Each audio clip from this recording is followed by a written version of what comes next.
This is Ovid Fable IX.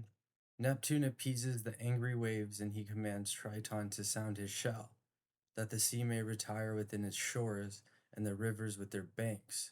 Dulcian and Pyrrha are the only persons saved from the deluge. Phocis separated the Enoian from the Octian region, a fruitful land while it was a land, but at that time it had become part of the sea, and a wide plain of sudden waters. There a lofty mountain rises toward the stars with two tops, by name Parnassus, and advances beyond the clouds with its summit. When here Dusilan, for the sea had covered all the other places, borne in a little ship, with the partner of his couch, first rested, they adored the Corsian nymphs, and the deities of the mountains, and the prophetic Themis, who at the time used to give out oracular responses. No man was there more upright than he, not a greater lover of justice, nor was any woman more regardful of disdain. Soon as Jupiter beholds the world overflowed by liquid waters, and sees that but one man remained out of so many thousands of late, and sees that but one woman remained out of so many thousands of late, both guiltless and both worshippers of the gods, he disperses the clouds, and the showers begin being removed by the north wind, he both lays open the earth to the heavens and the heavens to the earth. The rage too of the sea does not continue, and his three-forked trident, now laid aside, the ruler of the deep assuages the water and calls upon the azure Triton, standing above the deep and having his shoulders covered with native purple cells, and he bids them below his resounding trumpet, and the signal being given to call back to the waves of the streams. The hollow wreathed trumpet is taken up by him, which grows to a great width. From its lowest twist, the trumpet, which soon as it receives the air in the middle of the sea, fills its notes, the shores lying under either sun.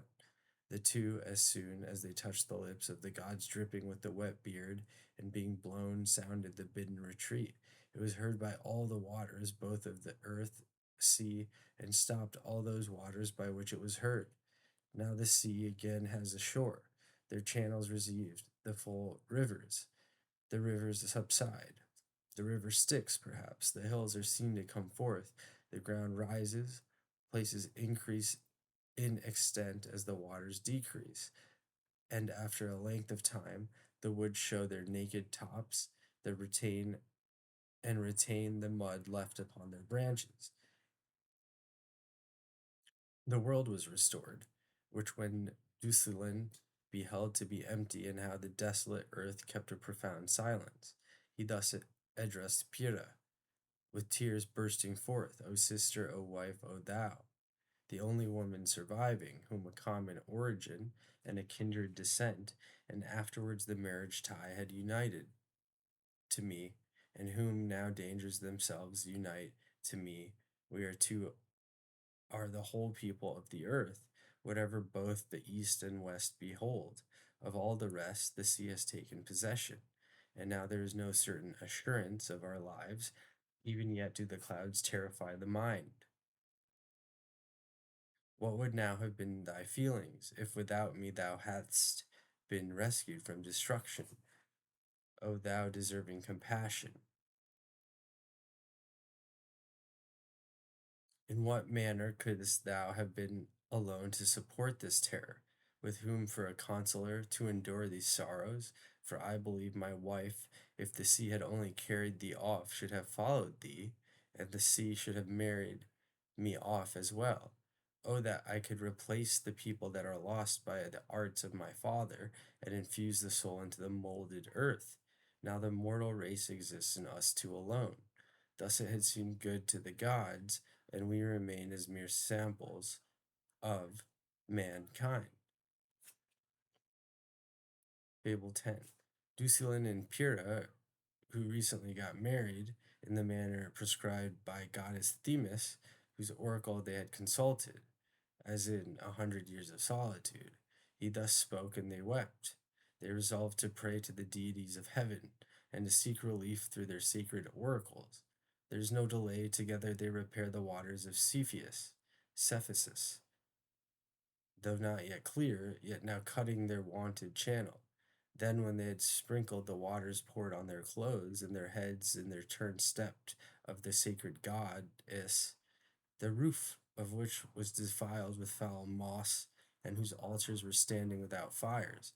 Soon as they reached the steps of the temple, each of them fell prostrate on the ground and trembling gave kisses to the cold pavement, and thus they said, if the deities prevailed upon just prayers are to be mollified and the wrath of to be averted, tell us, O Themis.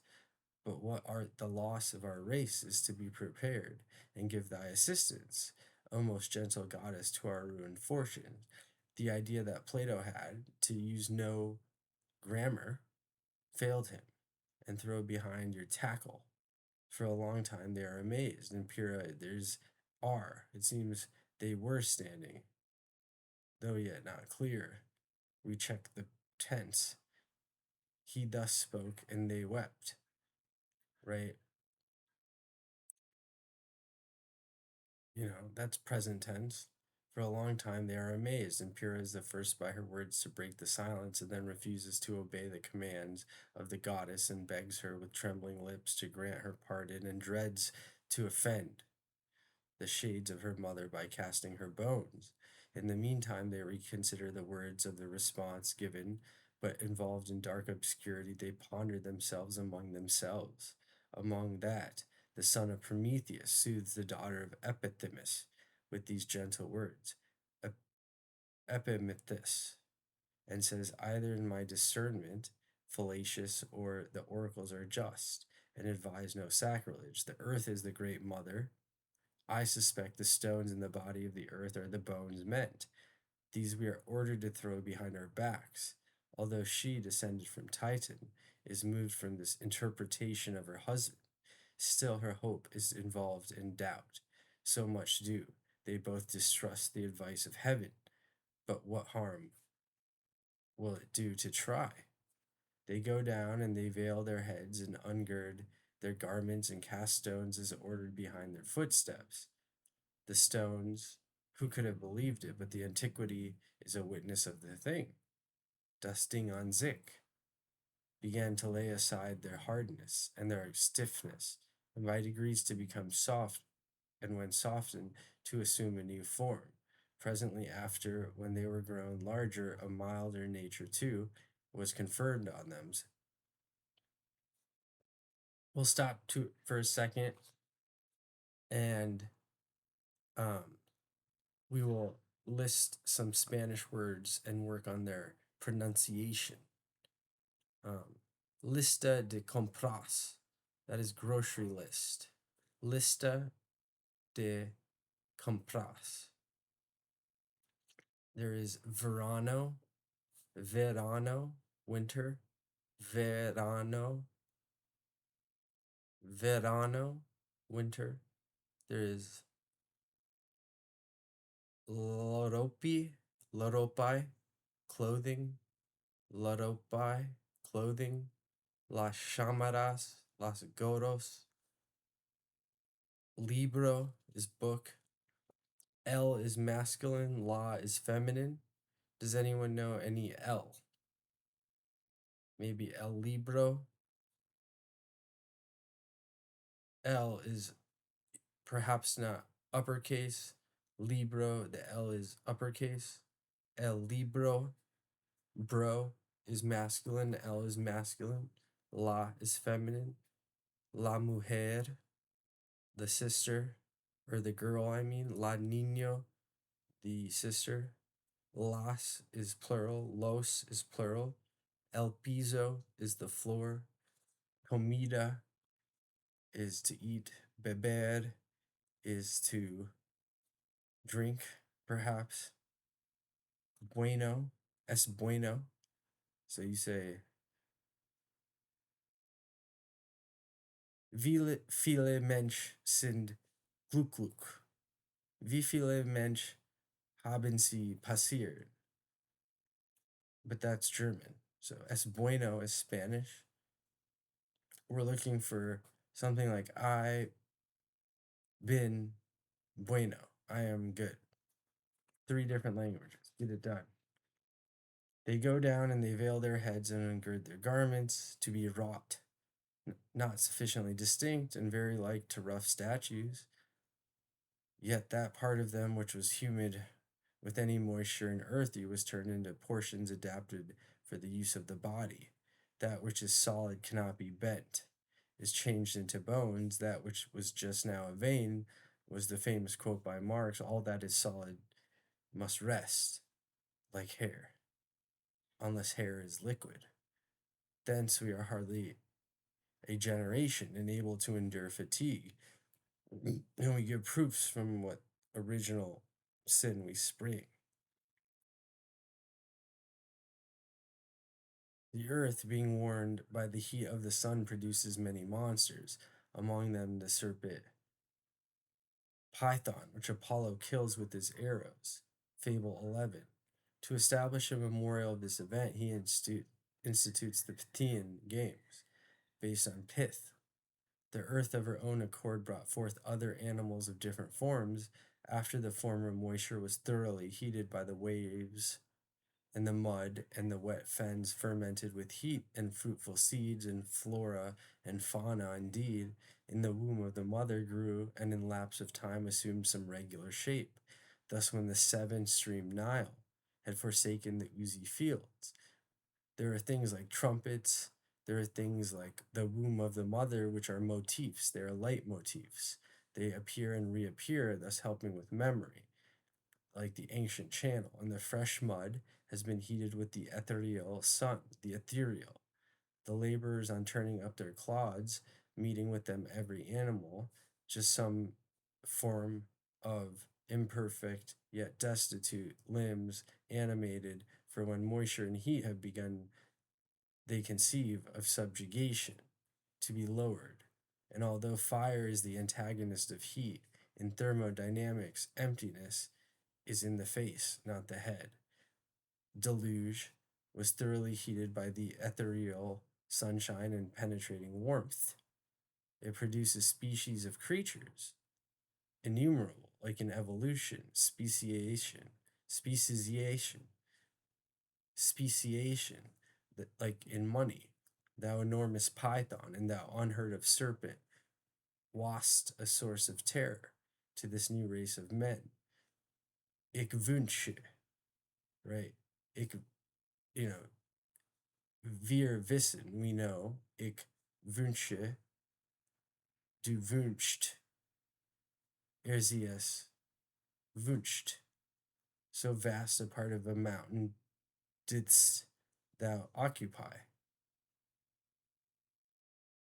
The god that bears the bow and that had never began to use such arms, Artemis, but against the deer with a wreath destroyed him, overwhelmed with 1,000 arrows like Helen of Troy, as the venom oozed forth through the black wounds, and the Rot, he instituted sacred games with contested fame in the story called Pythia, from the name of the serpent so conquered. In these, whosoever of the young men conquered in boxing, in running, or in chariot racing, received the honor of a crown of beechen leaves, and yet the laurel existed not. And Phobos used to bind his temples, graceful with long hair, with garlands from any tree, like Judy. Indeed. The story of the serpent Python being being like das Beine in German, or die Beine is the legs, das Baum or der Baum is the tree, explained on philosophical principles, seems to mean that the heat of the sun having dissipated the noxious exhalations emitted by receding waters, the reptiles which had been produced from the slime left from the flood, for instance, in the Nile, had disappeared. If, however, we treat this narrative as based on metaphors, it is probable that the serpent represented some robber who infested the neighborhood of Parnassus and molested those who possessed the devil indeed. A prince, either bearing the name of Apollo, Apollo is chicken, or being a priest of that god by his destruction, liberated the region from this annoyance. To anoint is to hire. This event gave rise to the institution of the Enlightenment from the 15th century to the 18th century, which were celebrated near Delphi. Besides the several contests mentioned by Ovid, singing, dancing, and instrumental music formed part of the exercises of these games, like Shakespeare in the Park. The event which Ovid here places soon after the deluge. The luge is a great game, and John Candy and the Jamaican bobsled team dominate Sweden. Must have happened much later, since in the time of Deucalion the worship of Apollo was not known. At Delphi, the goddess Themis then delivered oracles there, which previously to her time had been delivered by the earth. Fable 12. Apollo falling in love with Daphne, the daughter of the river Peneus, she flies from him. He purses her, on which the nymph, employing the aid of her father, is changed into a laurel. Daphne, the daughter of Peneus, was the first love of Phobos, whom not blind chance but vengeful anger of Cupid assigned to him. The Delian god, proud of having lately subdued the serpent, had been seen bending the bow and drawing the string, and had said, "What hast thou to do, wanton boy with gallant arms? Such a burden as the better befits my shoulders. I, who am able to give unerring wounds to the wild beasts, wounds to the enemy, who lately slew with arrows and slings so many acres of Argus' pestilent belly. Do thou be contented to excite. I know what flames with thy torch, and do not lay claim to praises properly, my castle." To him the son of Venus replies, "Let thy bow shoot all things, Phobos. My bow shall shoot thee, and as much as all the animals fall short of thee, so much as they glory." Helen says, "I will kill you with my beating wings, with activity." He stood up upon the shady heights of Parnassus and drew two weapons of his arrow bearing quiver of different workmanship. The one repels, the other causes love. Like Cupid. Cupid means eros, love, with a sharp point. Can you love someone too much? And contains lead beneath the reed. This one the god fixed in the nymph, the daughter of Peneus, but with the other he wounded the very marrow of Apollo through his bones pierced by the arrow. Immediately the one is the love, the other flies from the very name of a lover, rejoicing in the recesses of the woods and in the spoils of wild beasts taken in hunting, becoming a rival of the Virgil, Phoebe, a fillet tied together, her hair put up with any order. Many one courted her, she hated all wooers. Not able to endure and quite acquainted with man, she traverses the solitary parts of the woods, and she cares not what hymen, what love, or what marriage mean. Many a time did her father say, "My daughter, thou owest me a son in law." Many a time did her father say, "My daughter owest me grandchildren." She, utterly abhorring the nuptial torch as though a crime, has her beauteous face covered with the blush of modesty, and clinging to her father's neck with caressing arms, much like Icarus's father as he went toward the sun. "Allow me, my dearest father, to enjoy perpetual virginity, for birds fly." Then we should tell them that.